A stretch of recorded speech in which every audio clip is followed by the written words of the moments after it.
Okay guys, कल हमने किया था life history of honey bee. Now we are going to start functions कि किस किस तरह के काम करती है। फर्स्ट हमारे पास है कि वो अपना जो छत्ता या हाईवा वो किस तरह बनाती है।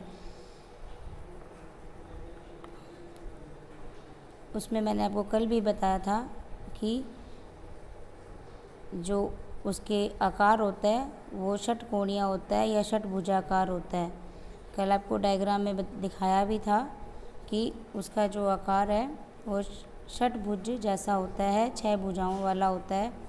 और एक एक कोस्ट या एक एक चैम्बर में वो एक एक एग को देती हैं और उसमें जो डेवलपमेंट होती है वो भी देखो आप ऊपर डायग्राम में दिखाई दे रहा है कि लार्वा और ये प्यूपा फॉर्मेशन। और जब प्यूपा फॉर्मेशन होती है तो जो रानी माता है वो अपने सदस्यों के साथ पहले वाले छत्ते को छोड़ जाती है। तो अब हम इसके कार्य को देखते हैं कि छत्ता कैसे बनाती है। ये बहुत एक जो मैनेजमेंट के साथ एक वेल सेटल छत्ता बनाया जाता है, जिसमें क्या होता है कि एक पर्दा लगा होता है जो दोनों ओर जो षटभुजाकार मोम की छोटे छोटे चैम्बर या सेल्स होती हैं उनको अलग करता है। और ऊपरी भाग में क्या होता है, ऊपरी भाग में मधु को दिया जाता है या शहद तथा परागकण इकट्ठे करते हैं। और ऊपरी भाग में मधु को और नीचे के भाग में क्या किया जाता है, परागकण को।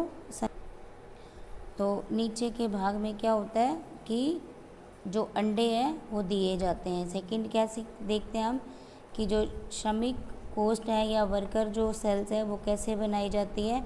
ये भी क्या होती है, सब जो कोष्ठ है वो कैसे होते हैं,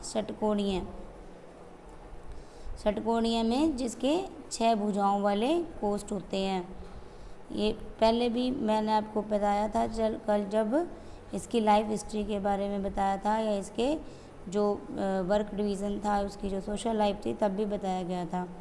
तो उसमें क्या होता है कि जो मेल के अंडे और बच्चों का पालन होता है, किस में होता है, जो चैम्बर बनाए जाते हैं नर चैम्बर जो होते हैं। श्रमिक में क्या होता है कि श्रमिक जो कोष्ठ बनते हैं उसमें जो श्रमिक इंसेक्ट होते हैं या इंसेक्ट जो वर्कर होते हैं जो काम करते हैं उनका पालन होता है। और नर कोष्ठ में क्या होता है, अंडे और बच्चों का पालन होता है। श्रमिक तथा नर दोनों ही क्या करते हैं, मधु या जो जहाँ पराग इकट्ठा होता है वहाँ पर रहते हैं। और नीचे कोष्ठों में कौन रहता है, खाने का भंडार होता है, कौन सा, जिसमें शहद या मधु को इकट्ठा किया जाता है। और उसमें क्या करते हैं, इन चैम्बर्स में शिशु रहते हैं। नेक्स्ट हमारे हम बात करते हैं कि जो क्वीन सेल्स है, क्वीन सेल्स क्या होती है, इन कोष्ठों की जो बनावट है वो अलग होती है, अंगुली के आकार की होती है या ढोलक के समान की होती है। इनका निर्माण किसके लिए किया जाता है, रानी को उत्पन्न करने के लिए किया जाता है। और क्या होता है वहाँ पे रानी कौन होती है, जो रॉयल जेली खाकर रानी माता बनती है और पैदा होते ही बाकी सबको छत्ते से बाहर निकाल देती है। अब हमारे पास एक और आता है नेक्स्ट, अटैचमेंट सेल्स, जिन कोष्ठों की सहायता से छत्ता टहनी से जुड़ा रहता है। आपने अगर मधुमक्खी के छत्ते को देखा है तो वो एक सेल्स या जैसे धागेनुमा स्ट्रक्चर से अटैच रहता है, जहाँ पे छत्ता बनाया जाता है, वो टहनी हो या कोई लकड़ी हो या फिर कोई दीवार हो। अब हम बात करते हैं इसके माइग्रेशन की या स्वार्मिंग की, ये प्रवास कैसे करते हैं या किस कारण ये प्रवास करते हैं। तो ये नंबर 1 तो जब परिस्थितियाँ अनुकूल होती हैं और खाद्य पदार्थ उनके पास कंप्लीट होते हैं, खाद्य पदार्थ प्रॉपर मात्रा में पड़े होते हैं, तो ये जो हनी बीज है ये रिप्रोडक्शन प्रोसेस को अधिक तेज़ी से करती हैं, जिससे इनकी जो नंबर ऑफ़ इंसेक्ट्स है वो रेगुलर बढ़ता जाता है। और नंबर ऑफ़ इंसेक्ट से बढ़ने के कारण क्या होता है, उस हाइव या उस छत्ते में स्थान की कमी होने लगती है। और जिससे क्या होता है, रानी माता या वो जो उसकी क्वीन है उस छत्ते के पुराने सदस्यों के साथ छत्ते को छोड़कर किसी अलग स्थान पर चली जाती है। और जिस स्थान पर ये रानी माता ये क्वीन अपने सभी सदस्यों को लेकर जाती है वो पहले से ही उस छत्ते के वर्कर द्वारा खोज कर या सर्च कर कर रखा जाता है कि हमें अपने नया छत्ता कहाँ बनाना है, और नया छत्ता बनकर तैयार रखते हैं श्रमिक, और जिसमें कि रानी माता एग लेइंग शुरू कर देती है।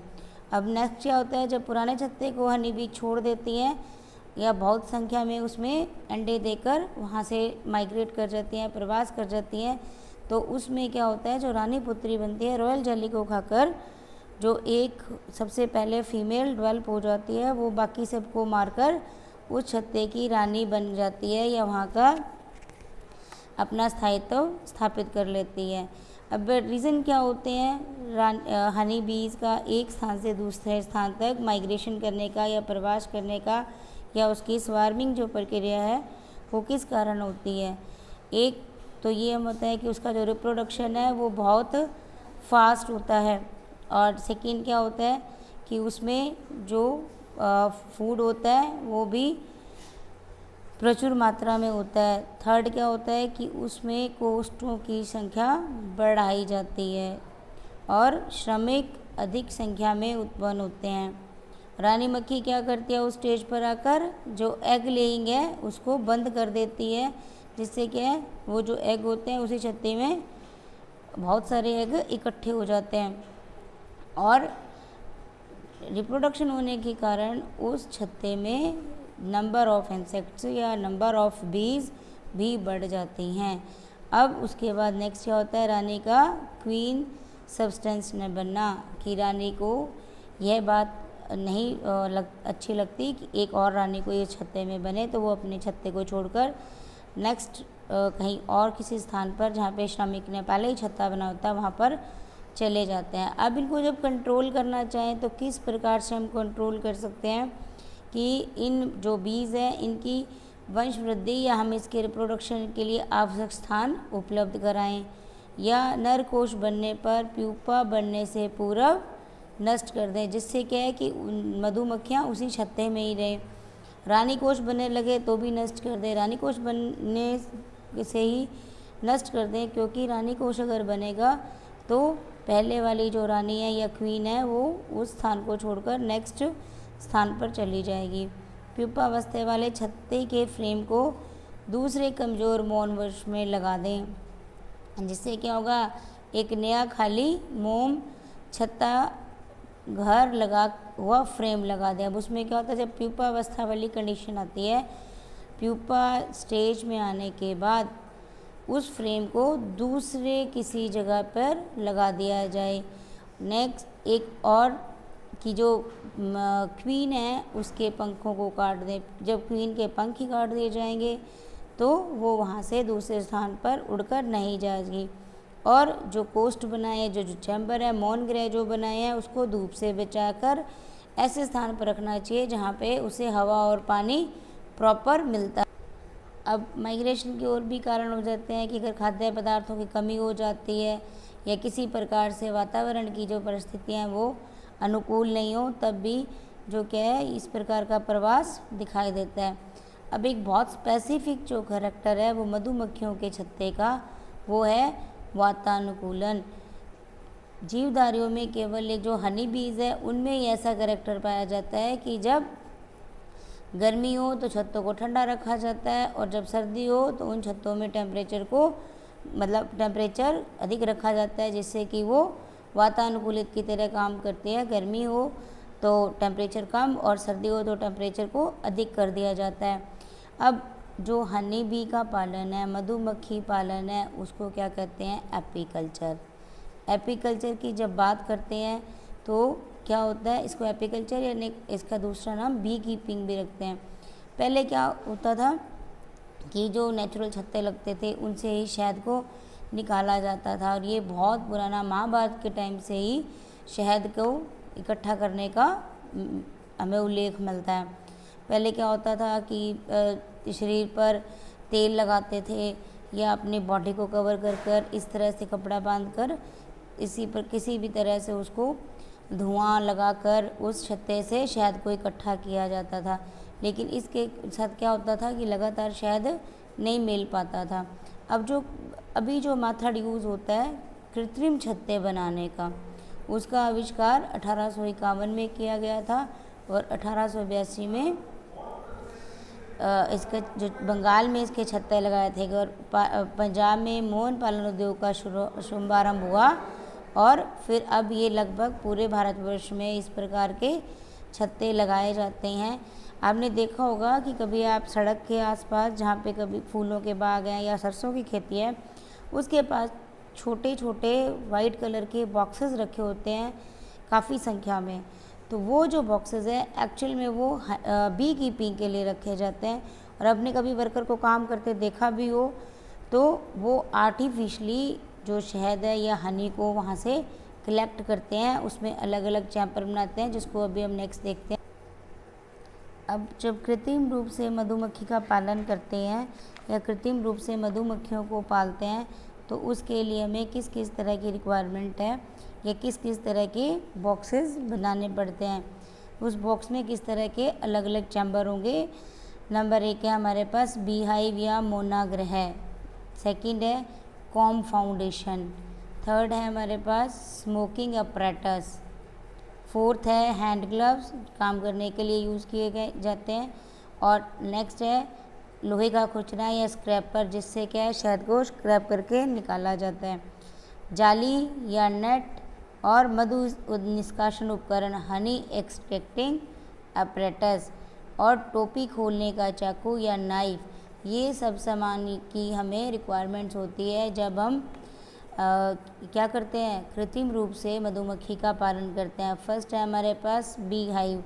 कैसे बनाते हैं हम बी हाइव? मधुमक्खियों को पालने के लिए कृत्रिम छत्तों का उपयोग किया जाता है या प्रयोग करते हैं। ये लकड़ी से बने संदूक जैसे होते हैं। मैंने आपको बताया कि आपने कभी देखा होगा तो वाइट कलर के बॉक्सेस लगाए होते हैं, वो ऐसे ही दिखाई देते हैं जैसे लकड़ी के पुराने टाइम में संदूक यूज़ करते थे। तो कैसे होते हैं वो? संदूक जैसे होते हैं, जिसमें 2 खंड होते हैं, 2 सेगमेंट होते हैं। ऊपर का जो 1/4 भाग होता है वो मधुखंड और निचला जो 3/4 भाग होता है उसे शिशु खंड कहते हैं। अब समझ आया ना कि ऊपर वाले में क्या होता है? मधुखंड मीन्स हनी को रखा जाता है, और नीचे वाले में क्या होता है? 3/4 भाग में शिशु खंड कहलाता है, उसमें शिशु होते हैं। दोनों भागों के बीच एक जाली लगा देते हैं। जाली लगाने से क्या हो जाता है? श्रमिक एक दूसरे खंड में आ जा सकते हैं। जाली लगाने के कारण जो वर्कर हैं वो ऊपर से नीचे और नीचे से ऊपर की ओर मूव कर सकते हैं। रानी माता आकार में बड़ी होती है, इसलिए वो क्या करती है? ऊपर रानी माता आकार में बड़ी होगी तो जाली से निकलकर वो ऊपर की तरफ नहीं जा पाती, और इस जाली को क्वीन एक्सक्लूडर कहते हैं। क्वीन एक्सक्लूडर क्यों कहते हैं? कि इससे जो रानी है वो निकलकर ऊपर की तरफ या ऊपर वाला जो भाग है 1/4 उस भाग में नहीं जा सकती। रानी का काम क्या है? रिप्रोडक्शन करना। तो रानी रिप्रोडक्शन के लिए कौन सा पार्ट यूज़ करती है? नीचे वाला जो हमारे पास 3/4 भाग है, जिसको क्या कहते हैं? शिशु खंड। तो वो जो शिशु खंड है, रानी सिर्फ उस भाग में रह सकती है, क्योंकि जो नेट लगी होती है, नेट के जो होल है, नेट के होल के अंदर से वर्कर तो ऊपर की ओर चले जाते हैं, परंतु रानी जो है वो सिर्फ नीचे के ही 3/4 भाग में रहती है। रानी को अलग क्यों रखते हैं? क्योंकि अलग रखने का कारण है कि जो ऊपर का 1/4 भाग है, ऊपर के 1/4 भाग में रानी एग लेइंग ना करे। और ये जो बॉक्स होता है जिसको मोनाग्रह कहते हैं, ये चारों ओर से क्या होता है? बंद रहता है। केवल नीचे का जो तल है या नीचे का सरफेस है उसमें एक छोटा छिद्र होता है, जिसमें से क्या होता है? केवल एक ही हनी बी या एक ही मधुमक्खी बाहर या अंदर आ जा सकती है। और मधुमक्खी का स्वभाव कैसा होता है? एक स्थल पर कई समानांतर छत्ते बनाने का स्वभाव होता है। नीचे वाले शिशु खंड में 4 से 5 इंच की दूरी पर समानांतर कैसे हो गया? इस तरह से खड़ी दशा में लकड़ी के तख्ते लटका देते हैं। लकड़ी के तख्ते ऐसे समानांतरण खड़ी अवस्था में लटकाते हैं, और जिसका ऊपरी भाग क्या होता है? जाली। जो ये जाली लगाई होती है ना, जाली पर मतलब संपर्क में होता है या जाली से सटा होता है, और नीचे वाला क्या होता है? लटका होता है नीचे का। जैसे ये हमारा बेस है तो ये जो हमने बीच में प्लेट्स लगाई हैं, ये प्लेट्स इस बेस को टच नहीं करती, जबकि ऊपर की जाली के बेस को ये टच करती हैं। और दोनों तख्तों के बीच पतले तार बंधे होते हैं। ये जो दोनों तख्त हैं इनके बीच पतले तार बनते हैं, जिसमें कॉम फाउंडेशन लगा देते हैं या पोला आधार कहते हैं, वो लगा देते हैं, जो मोम से निर्मित षट मतलब 6 जिसके कोण हो। तो वो जो पोला आधार लगाते हैं वो क्या होता है, 6 भुजाकार छोटे छोटे चैम्बर होते हैं। वो छोटे छोटे चैम्बर वहाँ पे लगा दिए जाते हैं। अब 2 प्रकार के छत्ते प्रचलित हैं भारतवर्ष में। एक है हमारे पास घोष का बक्स, सेकंड है न्यूटन का बक्स। घोष का बक्स और न्यूटन का बक्स 2 तरह के कृत्रिम छत्ते प्रचलित हैं, जिनका size 36.5 into 21.6 centimetre and 20.2 centimetre 20.2 into 1.40 centimetre होता है। और इनके अलावा कुछ और भी बॉक्सेस को यूज़ किया जाता है, पर हम जब बात करते हैं तो भारतवर्ष में 2 प्रकार के बॉक्स को यूज़ किया जाता है। सेकेंड हम बात करते हैं पोला आधार। पोला आधार या कॉम फाउंडेशन, ये क्या होता है, मोम से निर्मित की हुई 6 भुजाकार कोण वाले चैम्बर होते हैं, जो क्या करते हैं, जिन पर श्रमिक कोठरियाँ बनाना शुरू करते हैं। ये जो वैक्स के चैम्बर होते हैं इनके ऊपर कोठरियाँ बनाई जाती हैं। नेक्स्ट है हमारे पास स्मोकिंग एपरेटस। स्मोकिंग एपरेटस क्या होता है, ये एक टीन का डब्बा होता है जिसके एक सिरे से धुआं निकलता है, और जिस समय मधुमक्खियाँ कंट्रोल नहीं हो रही होती उस समय थोड़ा सा धुआं छोड़ते हैं, जिससे वे शांत अवस्था में बनी रहती हैं। नेक्स्ट ग्लव्स, हैंड ग्लव्स क्या होते हैं, हैंड ग्लव्स को पहनकर हाथों को डंक से बचाते हैं। अगर हैंड ब्लैक ग्लव्स पहन के अगर हम काम नहीं करेंगे तो जो बीज हैं या जो मधुमक्खियाँ हैं वो हमें डंक मार देंगी। लोहे का खुरचना, ये एक चपटा सा, जैसे घरों में नहीं यूज़ करते हम लोग किसी चीज़, ये जो किसी चीज़ को बनाने के लिए चपटी मतलब टाइप का होता है, जिसको हलवा वलवा बनाने के लिए भी यूज़ करते हैं, उसी तरह का एक चपटी सी पत्ती होती है जिससे क्या करते हैं, हम उस बॉक्स के फर्श को साफ करते हैं। अब हमारे पास नेक्स्ट होती है नेट। नेट क्या होती है, रेशम या सूती धागों से बनी होती है, और मधुमक्खियों हमें अटैक ना करें इसलिए क्या है, वो सिर में पहन लेते हैं, जिससे गर्दन तक का जो पूरा भाग है वो कवर हो जाता है। नेक्स्ट हमें क्या रिक्वायरमेंट थी कि मधु निष्कासन उपकरण, हनी एक्सट्रैक्शन अपरेटस। ये क्या होता है, टीन का विशेष ड्रम जैसा होता है, जिसके मध्य में जालीदार थैलियाँ और एक घूमने वाले डंडे पर लगी होती हैं, और इन थैलियों में क्या करते हैं, जो पोलों को ढक्कन खोलने के बाद भर देते हैं, और फिर ढक्कन खोलने के बाद भरते हैं, इस डंडे पे जो लगे होते हैं, फिर इस डंडे को घुमाया जाता है, और इस डंडे को घुमाने से क्या होता है, शहद है जो ये इस ड्रम की, ये एक ड्रम है, इसके अंदर इस तरह से एक डंडा लगा होता है। जब इस डंडे पे लगी हुई नेट होती है उसमें से जो हमारे चैम्बर होते हैं शहद के, उसमें रख के इसको घुमाते हैं, तो जो शहद है वो ड्रम की दीवारों से टकराता है, और वहाँ से दीवारों से टकराकर इस ड्रम के बेस में इकट्ठा हो जाता है, और फिर यहाँ जो टोंटी लगी होती है उस ऑपरेटर्स के यहाँ, उससे शहद को इकट्ठा कर लिया जाता है। नाइफ की हमने बात की थी, तो नाइफ क्या करता है, नाइफ मधुखंड में शहद को एकत्रित करता रहता है, और कोठरियाँ जो मोम से ढकी रहती हैं, तो चाकू की नोक को गर्म करके, अब वैक्स को हटाएंगे तभी हम लोग शहद को इकट्ठा कर पाएंगे ना, तो गर्म करके उस टोपी को टच करते हैं, जिससे वो पिघल जाती है और वैक्स को इकट्ठा कर लिया जाता है। अब इसको पकड़ना आसान है या नहीं, ये देखते हैं कि किस प्रकार से हम उसका पालन करते हैं। मधुमक्खियाँ जब प्रवास करती हैं या पालन के लिए, उस समय सबसे अनुकूल परिस्थितियाँ होती हैं जब मधुमक्खियाँ स्वार्मिंग कंडीशन में करती हैं, तब उन्हें पकड़कर पाल लेते हैं। तो इसके लिए पालते कैसे हैं कि कपड़े की छोटी सी टोपी में शहद लगाकर टांग देते हैं। शहद लगाकर टांगने से क्या होता है कि वो जो मधुमक्खियाँ उसके अंदर आकर बैठ जाती हैं, और शाम के समय इनको लाकर फिर जो हमने बॉक्सेस बनाए हैं, ये जो मोना ग्रह है उसमें हम रख देते हैं, और फिर उन मक्खियों को उनके हिसाब से फीड कराकर आर्टिफिशियली हम उस छत्ते को तैयार कर लेते हैं। अब इसकी जो नेचुरल एनिमीज़ कौन होते हैं हनी बी के, जो प्राकृतिक रूप से उसके शत्रु होते हैं। एक तो ऐसे जो मोम या शहद खाते हैं ना, मोम और शहद को खाते हैं। सेकंड क्या होते हैं, जो मधुमक्खियों का शिकार कर लेते हैं। दो तरह के नेचुरल एनिमी इन्वायरमेंट में पाए जाते हैं जो इन मक्खियों के लिए हानिकारक या इनके दुश्मन या शत्रु कहलाते हैं। डिजीज़ कौन कौन सी होती हैं, एकरीन डिजीज़ है ना।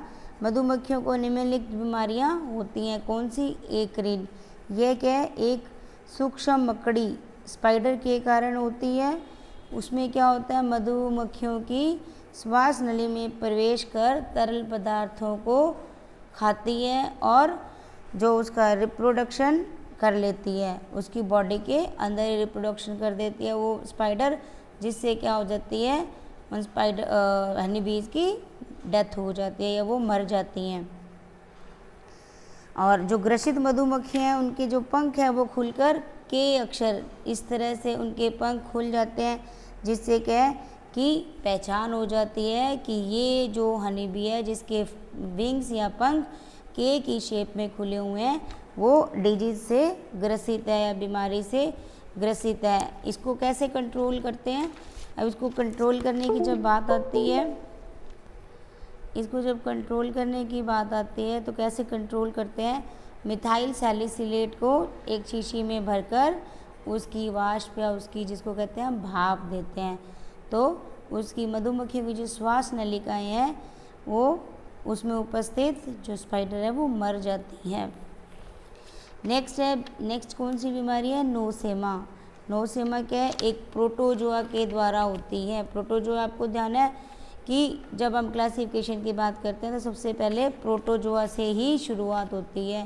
प्रोटोजोआ जो सिंगल सेल एनिमल होते हैं, तो ये बीमारी किससे होती है, एक प्रोटोजोआ से होती है।